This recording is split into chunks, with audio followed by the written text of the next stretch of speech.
આ મારી ઉમા ગાય છે. ગાય માતા એટલે માતાનું સ્વરૂપ. આ ગાય માતા મને એટલો પ્રેમ કરે,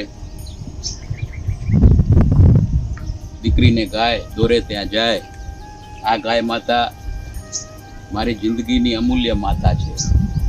84 દેવતાઓમાં ગાય માતાનું પણ એક સ્થાન આવે છે. તમે જોઈ શકો છો. આ માતા મને પપ્પી કરવા પણ આપે. આ માતાને હું એટલો પ્રેમ કરું છું કે એના માટે મને જાન પણ આપે. વળી કહે છે બીજી બાજુ પપ્પી કરો, એમ બોલો, આમ કરો, શું કરવાનું? આ પ્રેમ હે, આખો અલગ પ્રેમ. ધન્યવાદ.